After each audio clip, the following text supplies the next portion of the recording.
আগামী পরশুদিন ফলতাতে যে ভোট রয়েছে না, সেই ভোট থেকে এবার জাহাঙ্গীর খান সরে দাঁড়ালো, সেখানে তিনি আর ভোটে লড়ছে না। আগামী 21শে মে যে রিপোল আছে, সেই রিপোলের কন্টেস্ট থেকে আমি নিজেকে দূরে সরিয়ে নিলাম। बस हवा निकल गई।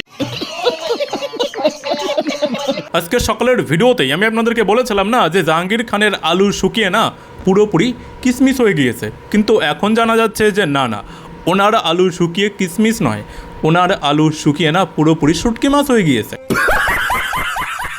না মানে যে নিজেকে না পুষ্পা ভাবতো, আর শুধু তাই নয়, কাউকে কোনো কিছু মানতো না। আর অভিষেক ব্যানার্জি এই সমস্ত মানে কি আর বলবো, এই সমস্ত লোকেদের উপরে ভরসা করেই না ডায়মন্ড হারবারে দাদাগিরি দেখাতো যে আমি এত ভোটে জিতেছি, হ্যান করেছি ত্যান করেছি, ইভিএমের উপরে টেপ মেরে আতর লাগিয়ে তারপরে বিভিন্ন রকমভাবে কাটসাজি করে এই যে এতদিন যেটা হতো না, এবার আর তো সেটা হচ্ছে না।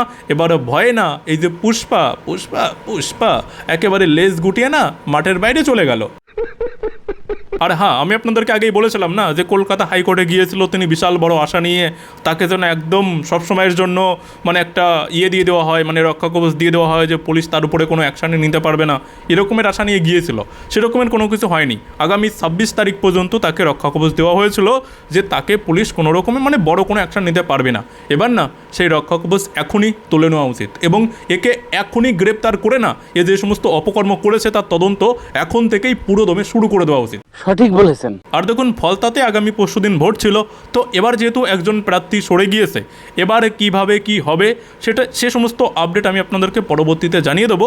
তবে আমি চাই না যদি পিসিমণিকে এখানে দাঁড় করানোর কোনো যদি স্কোপ থাকে না, তাহলে পিসিমণিকে এখানে আরও একবার দাঁড় করিয়ে দেওয়া হোক, যদি কোনো রকমের বাতিটা একটু জ্বলে যায়। তবে দেখুন, চারিদিকে যে রকমের হাওয়া চলছে না, যত বড়ই ওই বাতি লাগানো হোক না কেন, সেটা মনে হচ্ছে হাওয়াতে নিভেই যাবে। আর আমরাও চাই পিসিমণি এখানে আরও একবার দাঁড়াক, আর পিসিমণির আরও নতুন কিছু সার্কাস আমাদের সামনে আসুক। মজা আয়া।